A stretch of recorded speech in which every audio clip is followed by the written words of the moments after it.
नमस्कार.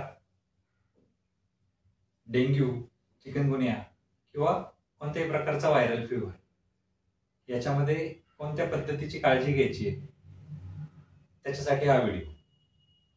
तर त्याच्यामध्ये लंघन करायला सांगितलंय. लंघन म्हणजे नियंत्रित लघु आहार घ्यायचा किंवा पचायला हलका आहार घ्यायचा आहे. कंट्रोल डाएट जे सांगितलंय. त्याच्यानंतर स्वेदन. स्वेदनमध्ये फॅन, एसी टाळणं अपेक्षित आहे.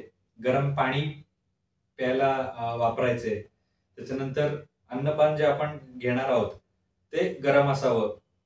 त्याच्यानंतर अंगावरती गरम कपडे घालायचे जेणेकरून स्वेद निर्माण होईल किंवा घाम येईल अशा पद्धतीचं तिथे स्वेदन अपेक्षित आहे. नंतर काल म्हणजे विश्रांती. एक साधारण 3 दिवस, 5 दिवस किंवा 7 दिवस अशा कालावधीमध्ये जर विश्रांती घेतली तर हा जो नवीन आलेला ताप आहे तो कमी व्हायला चांगल्या पद्धतीने मदत होते. यवागू पान सांगितलंय. यवागू म्हणजे काय की पातळ पेज, मग भाजलेले तांदूळ असतील किंवा भाजलेले मूग असतील यांची औषधी युक्त पातळ पेज जर घेतली तरी पण हा नवीन आलेला ताप खूप चांगल्या पद्धतीने कमी होतो. त्याच्यानंतर तिक्त रस.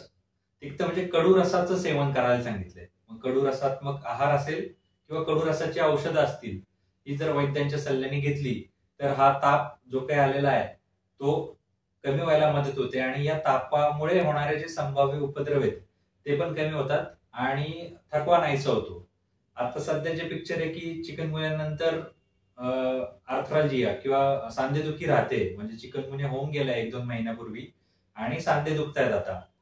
अशा पेशंटची जी काही आपण ट्रीटमेंट करतो त्याच्यामध्ये सांधेदुखीला धरून औषधांसोबत जो ज्वराचा त्याचा इतिहास आहे आधीचा त्याला धरून जर पोटातून औषध दिली आणि अपेक्षित पंचकर्म जर त्याचं करून घेतलं तर हा पोस्ट चिकनगुनिया आर्थ्राल्जिया आहे तोही खूप चांगल्या पद्धतीने आयुर्वेदाच्या मदतीने मॅनेज व्हायला मदत होते.